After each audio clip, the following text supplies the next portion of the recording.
पाठ 9 भारत माता आरोह भाग 1 अभ्यास पाठ के साथ 1। भारत की चर्चा नेहरू जी कब और किससे करते थे?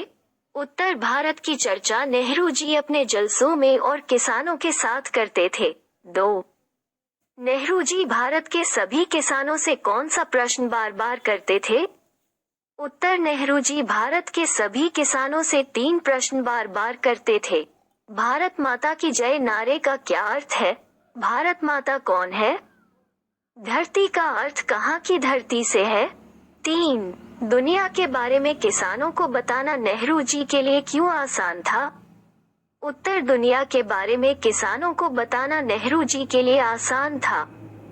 इसकी वजह ये थी कि कुछ किसान महाकाव्यों तथा पुराणों की कथा कहानियों से अच्छी तरह अवगत थे। वहीं कुछ ने भारत के कोने कोने में जाकर बड़े बड़े तीर्थों की यात्रा कर रखी थी। कुछ तो ऐसे सिपाही थे जिन्होंने युद्ध में भाग लिया था और विदेशों में भी नौकरियों की थी। वे सन 30 में उत्पन्न हुई विश्व की आर्थिक मंदी से भी परिचित थे। 4। किसान सामान्यतः भारत माता का क्या अर्थ लेते थे? उत्तर किसानों के लिए भारत माता का अर्थ भारत की धरती से था। 5। भारत माता के प्रति नेहरू जी की क्या अवधारणा थी? उत्तर नेहरू जी के विचार से भारत माता का अर्थ हिंदुस्तान की नदियां, पहाड़, खेत तथा करोड़ों लोग हैं, जो इसके अभिन्न अंग हैं। इन सभी को जोड़कर ही भारत माता की अवधारणा को समझा जा सकता है, जहां ये सभी भारत की प्रगति, समृद्धि के सूचक हैं। 16। आजादी से पूर्व किसानों को किन समस्याओं का सामना करना पड़ता था?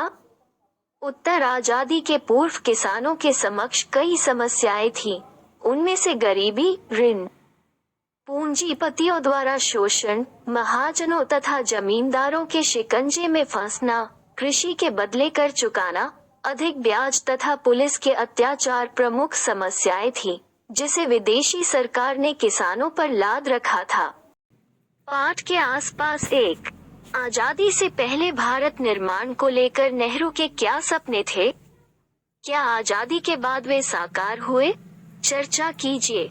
उत्तर आजादी से पहले नेहरू जी ने भारत निर्माण को लेकर कई सपने देखे थे, जैसे गरीबी से मुक्ति, कर से छुटकारा, पूंजीपतियों तथा जमींदारी प्रथा का उन्मूलन, ब्याज में कमी, पुलिस के अत्याचारों से मुक्ति, जो विदेशी शासन में भारतीयों पर किए जाते थे। आजादी के बाद वे सपने कुछ हद तक पूरे हुए, लेकिन कुछ सपने ऐसे भी हैं जो अभी तक अधूरे हैं। जैसे आज भी कई किसान कर्ज के बोझ से दबे हुए हैं। लगानों तथा सूद को तो कम कर दिया गया है तथा जमींदारों और पूंजीपतियों से भी छुटकारा मिल गया है, लेकिन इन सब के बावजूद पुलिस के अत्याचार आज भी लोगों को सहने पड़ते हैं।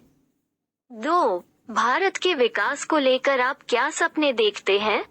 उत्तर भारत के विकास को लेकर नेहरू जी ने जो सपने देखे थे वही सपने हमारे भी हैं। उनमें से कुछ निम्नलिखित हैं। भारत में गरीबी का नामो निशान न हो। आधारभूत आवश्यकताएं रोटी, कपड़ा और मकान की समस्या कहीं भी न हो। शिक्षा के क्षेत्र में प्रगति हो। ऐसी शिक्षा नीति बनाई जाए जिसमें निर्धनों के लिए मुफ्त शिक्षा की व्यवस्था हो। युवाओं के लिए रोजगार के नए अवसर प्रदान किए जाए, जिससे बेरोजगारी की समस्या समाप्त की जा सके। ऐसी कानून व्यवस्था जिसमें सबके साथ न्याय किया जाए, लोगों को पुलिस के अत्याचारों को सहना न पड़े। संपूर्ण भारत में सुख और समृद्धि का शासन हो। 3। आपकी दृष्टि में भारत माता और हिंदुस्तान की क्या संकल्पना है? बताइए। उत्तर मेरी दृष्टि में भारत माता तथा हिंदुस्तान की संकल्पना अलग नहीं है। इन दोनों का अर्थ यहाँ की हरियाली, खेत, जंगल, पहाड़, जो हमें अन्न प्रदान करते हैं, नदियाँ तथा इनके किनारे बसे ऋषि मुनि, जिनसे यहाँ की सभ्यता तथा संस्कृति के बारे में पता चलता है। इनमें यहाँ के करोड़ों निवासी भी शामिल हैं, जो भारत की परंपराओं को जीवित रखे हुए हैं।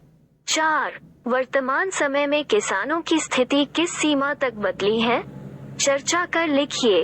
उत्तर वर्तमान समय में किसानों की स्थिति में अनेक सुधार हुए हैं। पहले उन्हें ऋण के लिए जमींदारों की शर्तों को मानना पड़ता था। वे उनसे मनमाना सूद वसूलते थे, लेकिन वर्तमान समय में किसानों को बैंक से कम ब्याज पर सस्ते ऋण मिल जाते हैं।